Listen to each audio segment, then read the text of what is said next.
একটা ফাঁকা ময়দানে নিয়ে যাওয়া হলো। বাবাজি তিনার অপেক্ষা দাঁড়িয়ে আছে। কে পশ্চিম দিক থেকে একটা উটের উপরে বাবু একজন সওয়ারি আসবেন, তার মুখ থাকবে ঢাকাও। ওনার অপেক্ষায় সমস্ত মুরিদেরা দাঁড়িয়ে আছে।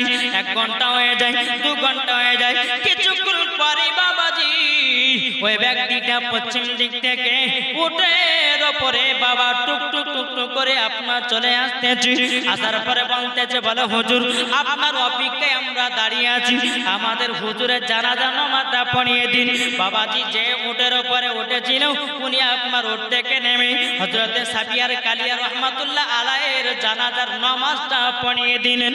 পড়িয়ে দেওয়ার পরে বেরাদার সমস্ত মুরিদেরা বলছে, হুজুর আমাদের সাফিয়ার কালিয়া রহমাতুল্লাহ আলাইহির একটা জীবনের কিতাব লিখবো, আপনার নামটা বলুন না। আমার হুজুরের জানাজা আপনি পড়িয়েছেন, এটাও আমরা কিতাবের মধ্যে তুলতে চাই। আর যদি আপনি না বলেন আমাদের কিতাবটা আধা থেকে যাবে, সম্পূর্ণ হবে না। বাবাজি মুসলমান সেই ব্যক্তিটা বলতেছে, বলো গো মুরিদেরা তোমরা শুনে রেখে দাও, আমার পরিচয় নিতে হবে না, আমার নাম লিখতে হবে না। একটা মুরিদ কি করেছেন, তিনার মুখ থেকে পর্দাটা সরিয়ে দিয়েছে। আল্লাহর কি কুদরত রে বাবা, হযরত সাফিয়ার কালিয়ারি রহমাতুল্লাহ আলাইহিকে দেখা যায়। জোরে বলুন সুবহানাল্লাহ। নারায়ে তাকবীর, নারা রিসালাত, মাসলাক আলা হযরত, গাউস কা দামান, ওলি কা দামান, খাজা কা দামান, আলা হযরত কা দামান।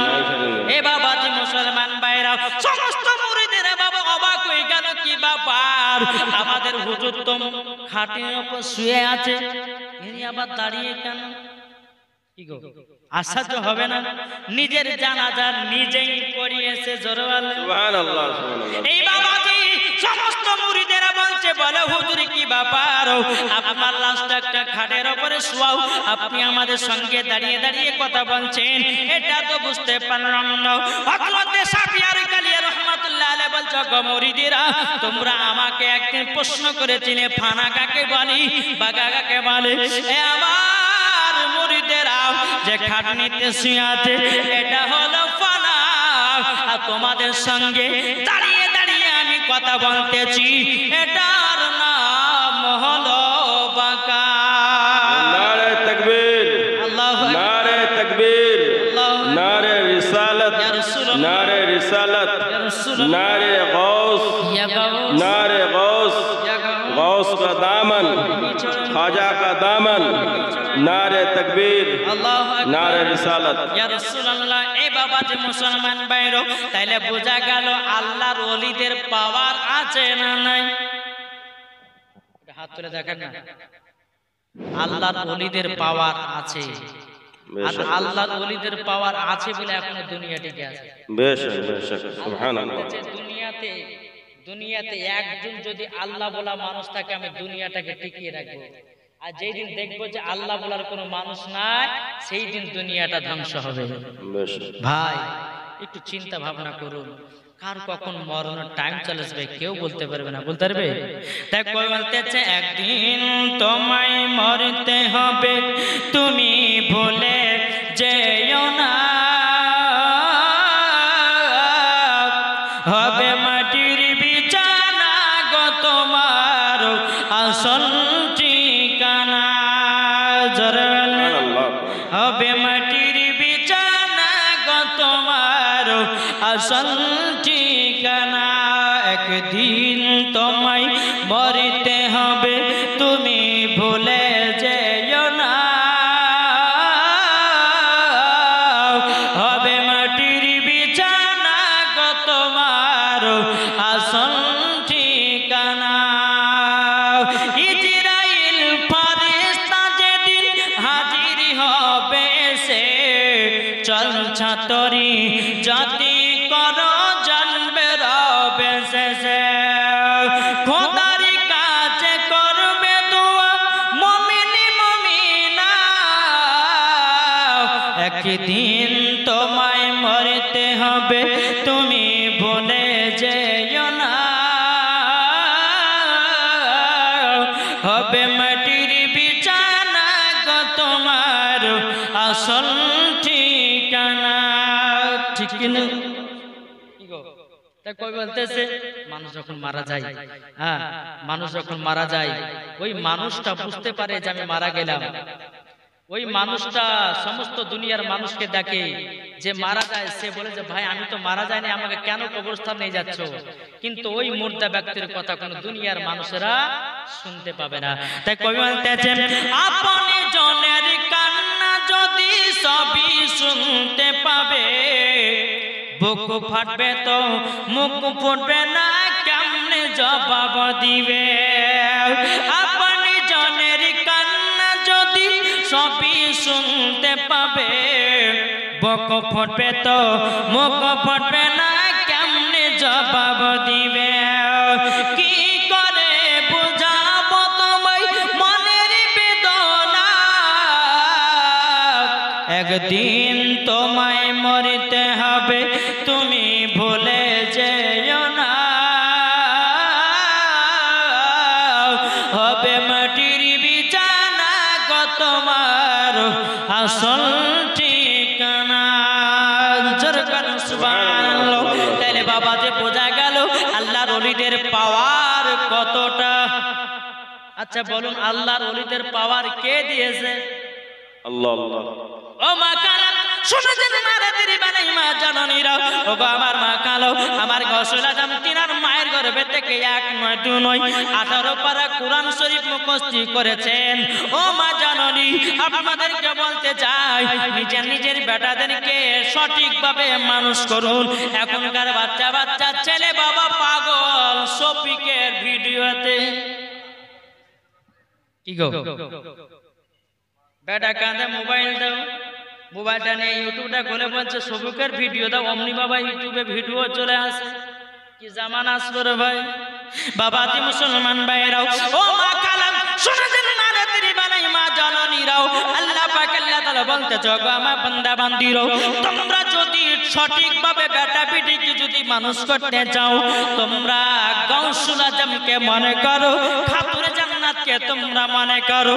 তোমরা গাউসুল আজমের মতো নিজের বেটাদেরকে যদি শিক্ষা দিতে পারো, মরার পরে তুমিও জান্নাতি, তোমার বেটাও জান্নাতি।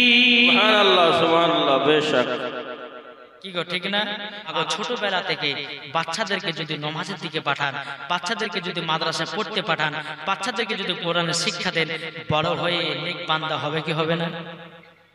আমার আলিমউদ্দিন নকশবন্দি রহমাতুল্লাহ আলাইহি বলেছে বৃক্ষ তুমি কেমন ফলে তোমার পরিচয়।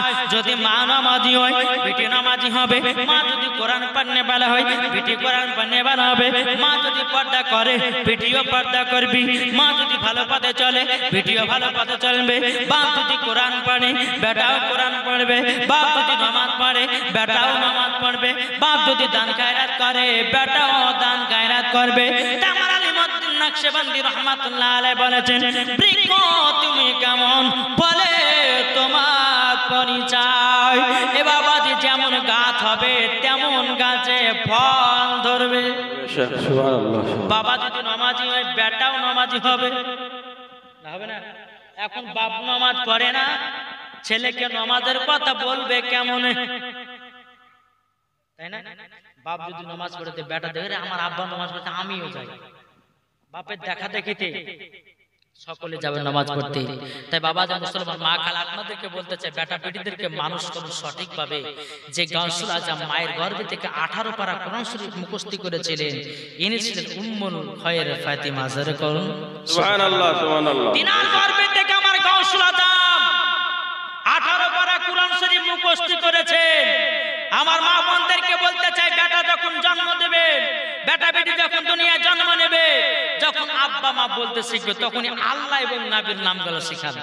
সুবহানাল্লাহ। আমরা কি করছি বাচ্চা ওদের ছেলেকে কোচিনে ভর্তি করছি, আর কোচিনের ম্যাডামরা বলছে যখন সকালে রাতে বেলা ঘুমাবা তোমার মাকে বলবা যে গুড মর্নিং গুড নাইট রাত্রে বেলায়, আর যখন সকালবেলা যখন স্কুল আসবে তখন বলবা যে গুড মর্নিং সালাম উঠে গেছে।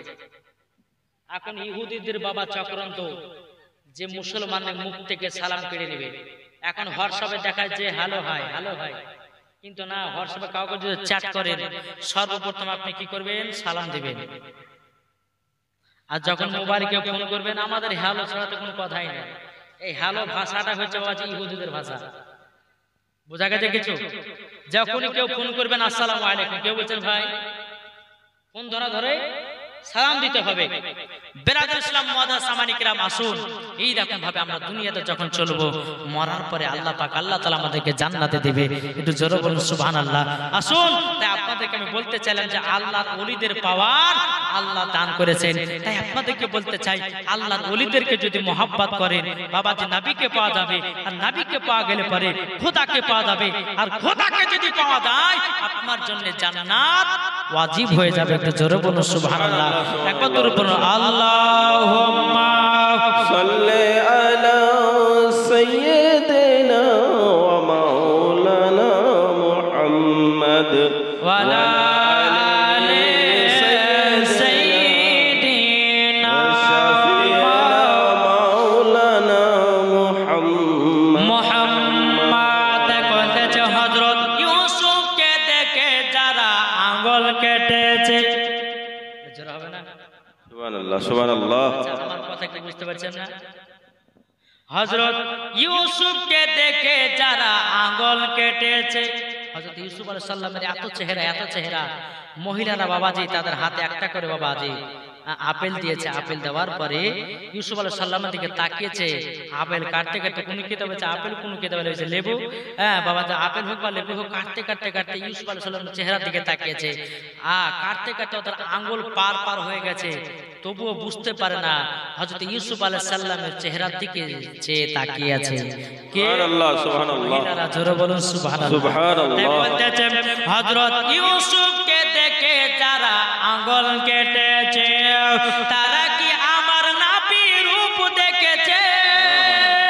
হযরত ইউসুফকে দেখে যারা আঙ্গুল কেটেছে তারা কি আমার নবীর রূপ দেখেছে? আরে দেখিত যদি কেটে দিত কলিজা কানা, হয়নি, হবে না, হতে পারে না আমার নবীর সাথে কাউরে তুলনা। নারে তাকবীর, নারে তাকবীর, আল্লাহু আকবার, নারে রিসালাত, নারে রিসালাত, ওয়াসকা দামন नहीं छोड़ेंगे। नारे तकबीर, अल्लाहु अकबर, नारे रिसालत। या रसूल अल्लाह। अरे हजरत यूसुफ के देखे যারা আঙ্গুল কেটেছে তারা কি আমার নবীর রূপ দেখেছে? আর দেখিত যদি কেটে দিত কলিজা কানা, হয়নি, হবে না, হতে পারে না আমার নবীর সাথে কাউরে তুলনা। জোরে বলুন সুবহানাল্লাহ। বাবাজি আমার নবীর মতো কাউরের তুলনা হবে না।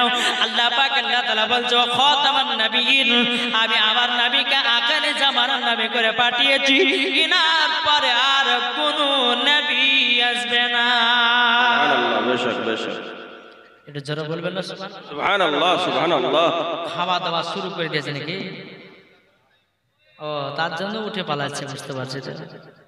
বলছে মৌলবি তো যতই মধুর সুরে ওয়াজ করে না কেন, ভোগ লেগেছে, খাবো আগে, ঠিক না বাবাজি? তো যাই হোক, সবাই উঠে পালেন না, 2-5টা করে যান, খাই আবার বসে যান। বেরাদার এটা সব থেকে ভালো হবে। তা শুন, আমি যে আল্লাহর ওলিদের বিষয়ে কথাগুলো বললাম, এবার চলুন আমরা কুরবানি কেন করি এটা শুনতে হবে না, হবে না? জানতে হবে না, হবে না? কোন টাকাতে কুরবানি হবে না, কোন টাকাতে কুরবানি হবে ইনশাআল্লাহ আপনাদেরকে বলবো। তাহলে বাবাজি একবার মদিনার দিকে দিল টিলাকে ঝুমঝুম আজাদ রব আল্লাহুম্মা সাল্লি আলা সাইয়্যিদিনা ওয়া মাওলানা মুহাম্মদ ওয়া আলা আলি সাইয়্যিদিনা ওয়া শাফিনা ওয়া মাওলানা মুহাম্মদ সাল্লাল্লাহু তাআলা আলাইহি সাল্লাম। বাবাজি মুসলমান ভাইরা, আল্লাহ পাক আল্লাহ তাআলা বলতেছেন ফাসাল্লি লিরাব্বিকা ওয়ানহার। আল্লাহ পাক আল্লাহ তাআলা বলছে গো আমার হাবিব, ও আমার হাবিব, আপনার কাছে একটা আবেদন করব গো আমার হাবিব, আপনি আপনার রবের জন্য নামাজ পড়ুন এবং আপনি কুরবানি করুন। সুবহানাল্লাহ সুবহানাল্লাহ। কুরবানি আমরা কে কে কুরবানি এবার দিয়েছি একটু হাত তুলে দেখান তো বাবা। দিয়েছেন? জি আসুন, আমরা অনেক মানুষ যখন কুরবানি করি, কিন্তু কুরবানি করার সময় কেন করি, কি কারণের জন্য করি? এখন কিছু কিছু মুসলমান আছে শুধু ভাবে যে কুরবানি মানে যে গোশ খাওয়া, তাই না? অনেকে মানুষ বাবা হাটে যায়, হাটে যাওয়ার পরে বাবা যে কোন গরুটার বেশি গোশ পাওয়া যাবে সেটাই কিন। কি ঘটে বলেন? বলে বেশি বড় করলে যেন 5টা মানুষ যেন দেখে যে হ্যাঁ আব্দুর রহমান, আব্দুল সাত্তার এরা টাকা দিয়ে কুরবানি করছেন, লোক দেখানো কুরবানি। আল্লাহ পাক আল্লাহ তাআলা বলছো আমার বান্দা বান্দিরা, বান্দা বান্দিরা, কুরবানি তোমরা কখন করবে, কোন জিনিসটাকে কুরবানি করবে, কোন কুরবানিটা আমার আল্লাহ দরবারে কবুল হবে। এ বাবাজি মুসলমান, আমরা কুরবানি কেন করি, তাই না? কুরবানি কেন করি? বেরাদর ইসলাম মুআজ্জিন জামানি কেরাম, হযরত ইব্রাহিম খলিলুল্লাহর বিবি ছিল বাবা দুটা। প্রথম স্ত্রীর নাম ছিল মা সারা। কি নাম বললাম? মা সারা। এই মা সারার আব্বার নাম ছিল বাবাজি বাদশা নমরুদ। যখন হযরত ইব্রাহিম খলিলুল্লাহকে আগুনে নিক্ষেপ করা হয়েছিল, তো এই বাদশার বিটি নমরুদের বিটি মা সারা দেখলো যে বাবারে জ্বলন্ত আগুনে ইব্রাহিম খলিলুল্লাহকে ফেলিয়ে দিয়েছে, অথচ তার শরীরে রুম পর্যন্ত পড়ে না, আমি এনাকেই বিবাহ করতে চাই। জোরে বলেন সুবহানাল্লাহ। বাবার কথা শুনেনি বিবাহ করেছেন। বাবা যে মুসলমান ভাইরাও, হযরত ইব্রাহিম খলিলুল্লাহর প্রথম স্ত্রী হলো মা সারা। বাবাজি বছর চলে যায়, বছর চলে যায় বাবা, কোনো মতে সন্তান হয় না, সন্তান হয় না। মা সারা তিনি বলতে চোখো আমার স্বামী, আমাদের তো সন্তান আদির দরকার আছে, আমাদের তো জমি জায়গা অনেক টাকা পয়সা আছে, আমাদের যদি সন্তান না হয় তাইলে পরে এতগুলি জমি জায়গা কে ভোগ করবে? ওগো আমার স্বামী, আমার তো সন্তান হলো না, সন্তান হলো না, আপনাকে আমি দ্বিতীয় বিবাহ করার জন্য অর্ডার করে দিলাম। এখনকার মেয়েরা বলবে, এখনকার মেয়েরা, কোন মেয়ে যদি সন্তান না হয় ও মেয়েটা জীবনে বলবে না যে স্বামীকে আপনি আরেকটা বিয়ে করেন। কেন? মহিলারা সব দিতে পারে, কিন্তু স্বামীর ভাগ কি গো? স্বামীর ভাগ দিতে পারে? কিন্তু মা সারাও তিনি বাবাজি মনে মনে চিন্তা করলে আমাদের সন্তান আদি হবে না, আবার কিছু হবে না, আমার স্বামীকে আবার একটা বিবাহ করার অনুমতি দিয়ে দিই। তখন হযরত ইব্রাহিম খলিলুল্লাহ বলতেছে, এ বিবি সারা, তবে শুনে নাও, আমি এখন হঠাৎ করে মেয়ে পাবো কোথায়? তুমি যদি আমার জন্য একটা মেয়ে খোঁজো তাইলে পর আমি বিবাহ করতে পারবো। মা সারা তিনি কি করলেন বাবু, একবার করে দুবার করে আপনার মহিলা খুঁজতে লাগলো, খুঁজতে করতে বাবাজি একটা মহিলা পাওয়া গেল, তার নাম হলো হযরতে মা হাজেরা। জোরে বলুন না সুবহানাল্লাহ। মা হাজেরার সঙ্গে যখন বিবাহ হলো, মা হাজেরার সঙ্গে যখন বিবাহ হলো, বেরাদর ইসলাম মুআজ্জিন সামানিকেরাও, এ সুনামানিকেরাও, মা হাজেরা রাদিয়াল্লাহু তাআলা আনহার গর্ভে থেকে একটা সন্তান জন্ম নিল, তার নাম রাখা হলো হযরত ইসমাঈল। সুবহানাল্লাহ। একবারে বুড়া থেকে ধরেছে। কিভাবে, কি কারণে আমরা কুরবানি করি এটা জানতে হবে মুসলমানকে। আজ অনেকে আপনার মুসলমান জানে না যে কুরবানি কেন করি। জানে কি? জানে? অনেকে জানে না। আমার অনেক মা বোনেরা জানে বাবা যে কুরবানি করা মানে যে গরুর গোশত খায় পেট ভরে না। আসুন মেন উদ্দেশ্য আমরা কেন কুরবানি করি। বেরাদর ইসলাম মুআজ্জিন সামানিকেরাম, এ সুনামানিকেরাও, ইব্রাহিম খলিলুল্লাহ বাবা হযরত ইসমাঈলকে এতটাই মোহাব্বত করতে লাগলেন বাবা, এতটাই ভালোবাসতে লাগলেন।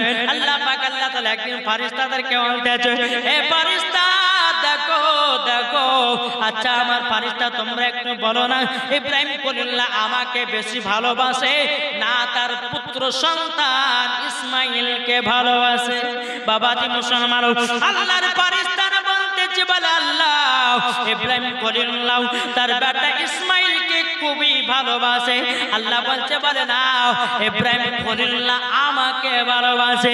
বেরাদর আল্লাহর ফেরেশতারা বলতেছে, বলে আল্লাহ আল্লাহ গো, বলে না আপনাকে বেশি নয় তার সন্তান ইসমাঈলকে বেশি ভালোবাসে। আল্লাহ বলে না আমাকে। আল্লাহ পাক ইব্রাহিম খলিলুল্লাহর প্রতি আমি একটা পরীক্ষা নিতে চাই, এই পরীক্ষাতে যদি ফার্স্ট হয়ে যায় জানবো জি ইব্রাহিম খলিলুল্লাহ আমাকে বেশি ভালোবাসে। সুবহানাল্লাহ সুবহানাল্লাহ। এ ফারিস্তারা তোমরা একটু দেখে নাও বেরাদর ইসলাম মুআজ্জাজ সামানি কিরাম, যখন বাবাই কথা বলা হলো, বলার পরে বাবাজি হযরত ইব্রাহিম খলিলুল্লাহকে প্রথম স্বপ্ন দেখালেন আল্লাহ। আল্লাহ পাক আল্লাহ তাআলা বলতেছে, হে ইব্রাহিম তুমি কুরবানি করো, কুরবানি করো, আমার রাস্তায় কুরবানি করো। বাবাজি সকাল হলো 100টা উট কুরবানি করলো। আবার যখন দ্বিতীয় দিন বিচারে ঘুমিয়েছি, ঘুমিয়ে যাওয়ার পরে আবার আল্লাহ পাক আল্লাহ তাআলা দ্বিতীয় রাত্রিতে বলতেছে, হে ইব্রাহিম খলিলুল্লাহ তুমি আবার কুরবানি করো। আবার সকাল হলো, সকাল হয়ে যাওয়ার পরে বাবাজি মুসলমান 200টা উট কুরবানি করা হলো। কিন্তু বাবাজি মুসলমান ভাইরা আল্লাহর দরবারে এই কুরবানি কবুল হলো না। বাবাজি জিলহজ মাসের 9 তারিখে দিবাগত রাত্রিতে বাবাজি আল্লাহ পাক আল্লাহ তাআলা বলতেছে, ইব্রাহিম খলিলুল্লাহ তুমি আবার কুরবানি করো। ইব্রাহিম খলিলুল্লাহ বলছে, আল্লাহ গো আমি প্রথমবার 100টা উট কুরবানি করলাম, দ্বিতীয়বার 200টা উট কুরবানি করলাম, কিন্তু আল্লাহ আপনার কাছে একটাই আবেদন করতে চাই, ওগো আল্লাহ আপনি বলুন না কি কুরবানি করলে আপনার দরবারে কবুল হবে। আল্লাহ পাক আল্লাহ তাআলা বলছে, বলে ইব্রাহিম তুমি যাকে বেশি মহব্বত করো তাকে আমার রাস্তায় কুরবানি করো। কাকে মহব্বত করতেন? ইসমাইলকে বাবাজি মহব্বত করতেন। হযরত ইসমাইল খলিলুল্লাহ তিনার বাবা বুঝতে আর বাকি নয়। বাবা সকাল হয়ে গেল, মা হাজেরা রাদিয়াল্লাহু তাআলা আনহাকে তিনি বলতেছে, বলো গো আমার বিবি, আমার বেটা ইসমাইলকে ভালো করে গোসল করে দাও, ভালো করে পোশাকটা পরিয়ে দাও। বলে স্বামীকে কেন, কিসের জন্য? বলে আমার বেটাকে একটা বন্ধুর বাড়িতে দাওয়াত খেতে নিয়ে যাব। জোরে করেন না সুবহানাল্লাহ। এই বাবাজি মুসলমান ভাইরা মা হাজেরা রাদিয়াল্লাহু তাআলা আনহাকে বাবাজি বেরাদার ইসলাম যখন এই কথা বলা হলো, হযরত ইব্রাহিম খলিলুল্লাহ স্বামী বিবিকে অর্ডার করার পরে ইসমাইলকে ভালো করে গোসল করায় দিল, নতুন পোশাক পরায় দিল। এদিকে বাবাজি ইব্রাহিম খলিলুল্লাহ একটা ব্যাগের ভিতরে একটা ধারালো অস্ত্র, কিছুটা বাবা দড়ি পড়েছে, ভরার পরে বলছে, বেটা ইসমাইল চলো চলো যাই। বাবাজি যখন চলতে লেগেছে, এদিকে ইবলিস শয়তান মনে মনে ভাবে, যদি আজকে ইসমাইলকে আল্লাহ রাস্তা যদি কুরবানি করে দেয়, তাহলে আল্লাহ পাক আল্লাহ তাআলা ইব্রাহিম খলিলুল্লাহকে বড় ইনাম পুরস্কার দান করবে। সুবহানাল্লাহ সুবহানাল্লাহ। ইবলিস শয়তান কেমন বদমাশ দেখে, মাংস উদ্ধার করেছে। মা হাজারাকে বলছে, এই মা হাজারা তোমার বেটাকে কোথায় নিয়ে গেছে তুমি জানো? বলছে কেন? আমি তো জানি যে আমার স্বামীর বন্ধুর বাড়িতে তাকে দাওয়াত খেতে নিয়েছে। আর ইব্রাহিম খলিলুল্লাহ মিথ্যা নাই, আল্লাহর বন্ধু কে? ইব্রাহিম খলিলুল্লাহ। তিনি তো আল্লাহর কাছে দাওয়াত খেতে নিয়ে যাচ্ছেন। কুরবানি করাই মানে আল্লাহর কাছে দাওয়াত গ্রহণ করা। বাবা তো ইবলিস শয়তান মাংস রূপ ধরে যায়, মা হাজারা তোমার বেটাকে কোথায় নিয়েছে জানো তুমি? বলে কোথায়? বলে তোমার বেটাকে কোন বাড়িতে দাওয়াত খেতে নিয়ে যাচ্ছে না, তোমার বেটাকে মিনা মাঠে কুরবানি করতে নিয়ে যাচ্ছে। বলে তুমি জানলে কি করে? বলে আমি এটাই জানি। মা হাজারা বুঝে গেল যে নিশ্চয় এটা ইবলিস শয়তানের চক্রান্ত। মা হাজারা বলতেছে, বলো গো শুনে নাও, যদি আল্লাহ রাস্তাতে যদি আমার স্বামী ইসমাইলকে যদি আমার বেটা ইসমাইলকে যদি মিনা মাঠে কুরবানি করতে নিয়ে যাই, যাক আমি হাদার ইসমাইলকে আল্লাহ রাস্তায় কুরবানি করতে চাই। সুবহানাল্লাহ। এ বাবাজি মুসলমান ভাইরো, ও আমার সোনা মানিকেরো, যখন বাবা এই কথা ইবলিস শয়তান যখন বলে কোনো মতে আপনার ভাঙাতে পারল না, আবার ইবলিস শয়তান মানুষের রূপ ধারণ করে বাবাজি ইব্রাহিম খলিল আপনার ইসমাইলের কাছে গেছেন। ইসমাইল তোমার আব্বা তোমাকে কোথায় নিয়ে যাচ্ছে তুমি কি জানো নাকি? তখন বলতেছে আমি তো জানি না, আমার আব্বার বন্ধুর বাড়িতে আমাকে দাওয়াত খেতে নিয়ে যাচ্ছে। বলে না না না না, তোমার আব্বা দাওয়াত খেতে নিয়ে যায় না, তোমাকে আল্লাহ রাস্তায় কুরবানি করার জন্য তোমাকে নিয়ে যাচ্ছে মিনা মাঠে। ইসমাঈল আলাইহিস সালাম তিনি বলতে চাই ইবলিস শয়তান, তবে শুনে রেখে দে, আমার আব্বা যদি আল্লাহ রাস্তায় যদি কুরবানি করতে নিয়ে যায় যাক, তবে শুনে রেখে দাও আমি হাদার ইসমাঈল আল্লাহ রাস্তায় কুরবানি হয়ে যাও। সুবহানাল্লাহ সুবহানাল্লাহ। এ বাবাজি মুসলমান ভাইরা, আবার ইবনে শয়তান মানুষের উদ্ধারণ করে বাবাজি ইব্রাহিম খলিলুল্লাহর কাছে গেল। যাওয়ার পরে বলছে ওকে ইব্রাহিম খলিলুল্লাহ, তোমার এত সুন্দর বেটাকে কেন আল্লাহ রাস্তায় কুরবানি করতেছো? কি কারণে করতেছো? করো না করো না। ও ইব্রাহিম খলিলুল্লাহ বলতেছে বলে কেন? আমি আল্লাহ রাস্তাতে কুরবানি করব, আমার আল্লাহর অর্ডার হয়েছে, আমার আল্লাহর হুকুম হয়ে গেছে, আমার বেটা ইসমাঈলকে আমি আল্লাহ রাস্তায় কুরবানি করতে চাই, কারণ আমার বেটার থেকে আমি আল্লাহকে বেশি মহব্বত করি। সুবহানাল্লাহ সুবহানাল্লাহ। এ বাবাজি মুসলমান ভাইরাও, ও গা মুসলমানিকেরাও, তখন বাবা ইব্রাহিম কল্লা বলতে চাই ইবলিস ইবলিস, তবে শুনে নে আমি তোকে একটা কথা বলে দিই, আমার হাজার ইসমাঈল যদিও থাকতো আমি আল্লাহ রাস্তায় হাজার ইসমাঈলকে কুরবানি করে দিতাম। সুবহানাল্লাহ। নারে তাকবীর, আল্লাহু আকবার, নারে তাকবীর, আল্লাহু আকবার, নারে রিসালাত, ইয়া রাসূল, नारे रिसालत, ইয়া রাসূলুল্লাহ, उर्स मजहरी, जिंदाबाद उर्स मजहरी, जिंदाबाद, गौस का दामन, नहीं छोड़ेंगे। नारे तकबीर, আল্লাহু আকবার, नारे रिसालत। ইয়া রাসূলুল্লাহ। বাবাজি সোনা মানিক যখন হযরতে ইসমাঈল আলাইহিস সালামকে মিনা মাঠে নিয়ে গেলেন, মিনা মাঠে নিয়ে যাবার পরে বলছে আব্বাজান আপনি আমাকে মাঠে নিয়ে এসেছেন? বলে হ্যাঁ। বলে বেটা তোমাকে আমি এই জায়গাতে নিয়ে এসেছি এই কারণে আল্লাহর হুকুম হয়েছে, অর্ডার হয়েছে, আমি তোমাকে আল্লাহ রাস্তায় কুরবানি করতে চাই। জোরে বলো সুবহানাল্লাহ। ইসমাঈল বলতেছে বলো আব্বা আপনি তো আমাকে মহব্বত করেন, তবে আব্বা গো আমার তিনটা শর্ত আছে। আব্বা আপনি যদি আমার তিনটা শর্তকে যদি আপনি মেনে নিতে পারেন আব্বা গো আপনি তবে আমাকে কুরবানি করতে পারবেন, নাহলে পারবেন না। ইব্রাহিম খলিলুল্লাহ বলছে বেটা কি তোমার তিনটা আদেশ বলো?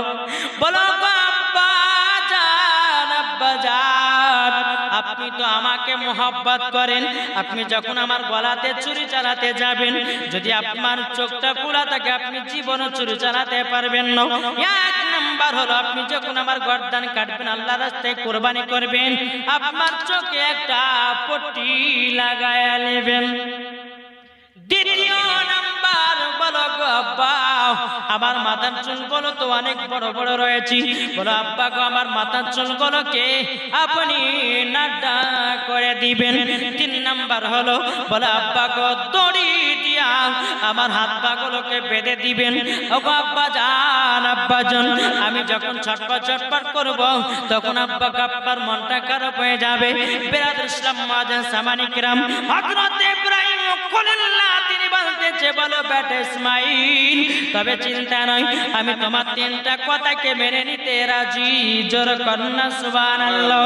এই বাবাজি ইসমাঈল আলাইহিস সালামকে বাবাজি আপনার কুরবানি করার জন্য জমিনে শুইয়ে দিয়েছে। বাবা আল্লাহর কি কুদরত, হযরত ইসমাঈল আলাইহিস সালামের গলাতে বাবা ধারালো অস্ত্র ছুরি চালায়। আল্লাহর কি কুদরত, হযরত ইসমাঈলের গলা কাটে না। সুবহানাল্লাহ। এ বাবাজি মুসলমান ভাইরা ইয়াকুব মামা চেষ্টা করে কোনো মতে হযরত ইসমাঈল আলাইহিস সালামের গর্দান কাটে না। বাবাজি হযরত ইব্রাহিম খলিলুল্লাহ রাগ করে ছুরিটাকে বাবা পাক দিয়ে ফেলে দিয়েছিল, একটা পাথরে লেগেছিল, ওই পাথরটা বাবাজি দুই টুকরা হয়ে গেছিল, কিন্তু হযরত ইসমাঈলের নরম গলা কাটে না। সুবহানাল্লাহ সুবহানাল্লাহ। ইব্রাহিম খলিলুল্লাহ বলছে এই ছুরি এই অস্ত্র তুমি আমার বাটা ইসমাঈলের নরম গলা কাটছো না, আর পাথর লাগার পরে পাথরটাকে দুই খণ্ডিত করে দিলে, আর কারণটা কি? এই ছুরিটা বাবা যে কথা বলতে যায় ইব্রাহিম খলিলুল্লাহ এখন আল্লাহর হুকুম আসেনি, তার জন্য ইসমাইল আলাইহিস সালামের আমি গর্দানটা কাটতে পারি নাই। সুবহানাল্লাহ সুবহানাল্লাহ। বেশক পাথরে কোনো হুকুম লাগে না, তার জন্য পাথরে লেগেছি, পাথরটাকে দুই খণ্ডিত করেছি। আর ইসমাইল আলাইহিস সালামের গর্দান আপনি ছুরি চালাচ্ছেন, আমি তো আল্লাহর কাছে হুকুম পাই নাই। জোরে বলেন না সুবহানাল্লাহ। বেরাদার সামাজা সামানি কিরাম আমার ছুরিটাকে নিয়ে আসার পরে বাবা পট্টি চুকি পট্টি বানা হলো। পট্টি বানানোর পরে বাবাজি আপনার কেনা কুরবানি করতে যাবে কি? আল্লাহ পাক আল্লাহ তাআলা বাবাজি আল্লাহর ফেরেশতাকে বলে, এ জিবরিল জান্নাত থেকে একটা দুম্বা নিয়ে যাও, হযরত ইসমাইলের জায়গাতে দুম্বাটাকে শুইয়ে দাও।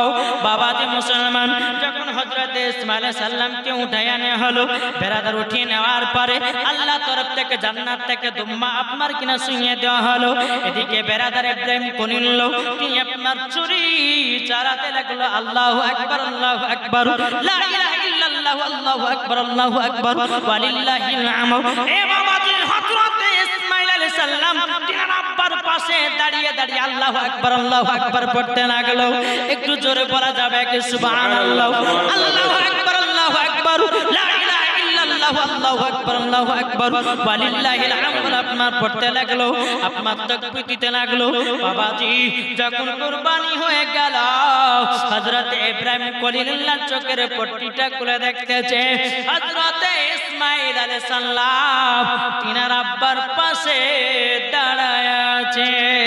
নারে তাকবীর, নারে তাকবীর, আল্লাহু আকবার, নারে রিসালাত, ইয়া রাসূলুল্লাহ, नारे रिसालत, ইয়া রাসূলুল্লাহ, नारे गौस, ইয়া গাউস, गौस का दामन, चढ़ेंगे ख्वाजा का दामन, नहीं चढ़ेंगे, सैयद शाह अब्दुल आज़िम रहमतुल्लाह का दामन, नहीं चढ़ेंगे, उर्से मजहरी, जिंदाबाद, नारे तकबीर, अल्लाहु अकबर, नारे रिसालत। ইয়া রাসূলুল্লাহ। তাইলে বাবাজি যখন কুরবানি হয়ে গেল, হয়ে যাওয়ার পরে বেরাদার ইব্রাহিম খলিলুল্লাহ বলতেছে, বলে বেটা আমি তোমাকে তো কুরবানি করার জন্য শুইয়ে দিয়েছিলাম, তুমি উঠলে কেমন করে? তো ইসমাইল আলাইহিস সালাম বলছে, আব্বা আমি জানি না কে যেন আমাকে উঠাইয়া জানো এই দুম্মাটাকে শুইয়ে দিয়েছে, আমি তো নিজে জানি না। কিন্তু বাবা যে মুসলমান আল্লাহ পাক আল্লাহ তাআলা গায়েবে আওয়াজ দিয়ে বলতেছে, বলে ইব্রাহিম শোনো, ইব্রাহিম শোনো, তোমার নাম ছিল ইব্রাহিম, আজ থেকে তোমার টাইটেল হয়ে গেল ইব্রাহিম খলিলুল্লাহ। बेशक सुभान अल्लाह, জোরে বলবেন না সুবহানাল্লাহ। सुभान ইব্রাহিম বলল, अल्लाह। ইব্রাহিম শোনো, আমি তোমাকে কুরবানি করতে বলেছিলাম, এই কারণে আমার ফেরেশতাদেরকে বলেছিলাম, ফেরেশতা বলো আমার ইব্রাহিম খলিলুল্লাহ আমাকে বেশি ভালোবাসে না তার বেটা ইসমাইলকে। আমার ইব্রাহিম শোনো, আমি বুঝে গেলাম তোমার সন্তানের থেকে আমাকে বেশি ভালোবাসো, তাই আমি বুঝে গেলাম তোমার ঈমান আকীদাকে তোমাকে পরীক্ষা করে নিলাম। তাই আল্লাহ বলছে ফেরেশতা দেখো তোমার ইব্রাহিম খলিলুল্লাহ আমাকে ভালোবাসে, তার বেটাকে নয়। তারই জন্য বাবাজি প্রত্যেকটা মুসলমানের জন্য কুরবানি দেওয়াটা জরুরি হয়ে গেছে। বুঝা গেছে? সেই দিন যদি বাবা ইব্রাহিম খলিলুল্লাহ বেটা ইসমাইল আলাইহিস সালাম যদি মিনা মাঠে কুরবানি হতো, তো প্রত্যেকটা ঘর থেকে বেটাদেরকে কুরবানি করতে হতো। জি, বেটাদেরকে কুরবানি করতে হতো। তো বেরাদার ইসলাম মুআদ্দাস সামানিক রাম, আসুন, এটা ছিল আল্লাহর পরীক্ষা। তো একটাই কথা বলবো, কোন কোন টাকাতে কুরবানি হবে এটা শুনতে রাজি আছে? যে কে কে শুনবে একটু হাত তুলুন তো। আচ্ছা, আমার দুজন ভাই 1000 টাকা দিয়ে দেবেন এই জালসার জন্য। আছেন কেউ? দুজন ভাই আছেন? 1000 টাকা আছে নর নবীর নাম, জোরে বলুন সুবহানাল্লাহ। যাদের দিলে আছে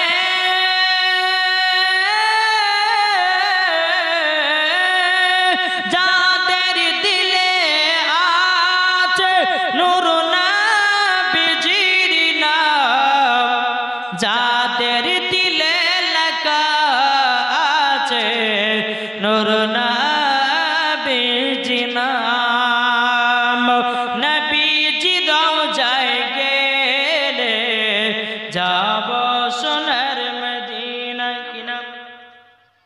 সাবিয়া বিবি, সামিরা বিবি দিয়েছে 500 টাকা। নারে তাকবীর, নারে সালাত। সামিরা বিবি দিয়েছে 500 টাকা আল্লাহ সামিরা বিবিকে মা ফাতেমার মতো নারী বানিয়ে দিন, স্বামী স্ত্রীর মধ্যে ভালোবাসা মহব্বতটা বানিয়ে দিন। জোরে বলুন না আল্লাহুম্মা আমিন। যাদের দিলে লাগায়া আছে নূর নবীর নাম, গাউসুল আজম দিলে আছে নবীর নাম, আল্লাহ হাজরাতের দিলে আছে নবীর নাম, খাজা মঈনুদ্দিন দিলে আছে নবীর নাম। যাদের দিলে লেখা আছে, যাদের দিলে লেখা আছে নূর নবীজির নাম, সে তো প্রিয় হলো কোরআনে প্রমাণ। জোরে বলেন। এ বাবাজি, আচ্ছা বলুন তো, মা বাবাকে কে কে একটু ভালোবাসে? একটু হাত তুলে দেখান তো, আছেন কেউ? আচ্ছা, মা বাবাকে যারা ভালোবাসে 500 টাকা দেন। পুরুষ মুবারক আছেন? মায়ের জন্য, যেই মা আপনাকে দুনিয়ার মুখ দেখিয়েছে, যেই মা আপনাকে দুনিয়াতে জন্ম দিয়েছে, আছেন কেউ মায়ের জন্য 500 টাকা করে? কি গো, হবে না? মায়ের জন্য। ও মা কালা, আপনারা কি আব্বাকে ভালোবাসেন না? দেখবেন কোন স্বামী যদি তার স্ত্রীর আব্বার কথা বাবা একটু গাল দেয়, হায় রে হায়, 4 দিন কথা বলবে না তবুও সুখে আছে। কিন্তু আজকে আমি দেখতেছি এরা সত্যিকারে বাপকে ভালোবাসে না বাসে না। আমার 20টা মায়ের কাছে আমি 200 টাকা করে দেখতে চাই। ইনশাআল্লাহ আমার যে সমস্ত মা বোনেরা বসে আছেন, সে মায়েদের কাছে বাবার জন্য 200 টাকা করে আমি দেখতে চাই। আমি মুসাফির ব্যক্তি আল্লাহর কাছে দোয়া করব, আল্লাহ পাক আল্লাহ তাআলা আমাদের সকলকে যেন কবুল করে না। জোরে বলুন আল্লাহুম্মা আমিন। বাবা যে মুসলমান সোনামানিক জীবনী করবো তো করে, একদিকে খাচ্ছের একদিকে হাত মুছে পালাছে বাড়ি। ওর জন্য বলা হয়েছে যে সিন্নিটা লাস্টে বেলাতে দেওয়াটা উত্তম। এই যে খাচ্ছে আর বাড়ি পালিয়েছে, এটা তো মানে বেয়াদবি হয়ে যাচ্ছে। পুরুষ এসে বেয়াদবি, কেননা কমিটি ভাইরা কষ্ট করে মানুষের খাবার আয়োজন করেছে, তারা খাইয়েতে বাবাজি আপনার পাছাতে হাত মুছে বাড়ি পালাচ্ছে। তাহলে বলুন, মরার পরে তাকে হিসাব দিতে হবে না? হবে না? তাদের জন্য এই খানা যারা উরুস মুবারক শুনবে সকাল পর্যন্ত যতক্ষণ হবে। বাবা যে মুসলমান, আমার পরে পরে আরো বক্তা আছে নাকি বলছে? আর না, হ্যাঁ বেরাদ ইসলাম। যাই হোক, একবার দূর পড়ুন, আল্লাহুম্মা সাল্লি আলা সাইয়্যিদিনা মাওলানা মুহাম্মদ ওয়া আলা আলি সাইয়্যিদিনা মাওলানা মুহাম্মদ সাল্লাল্লাহু আলা মুহাম্মাদিন সাল্লাল্লাহু আলা মুহাম্মদ হরদম জবান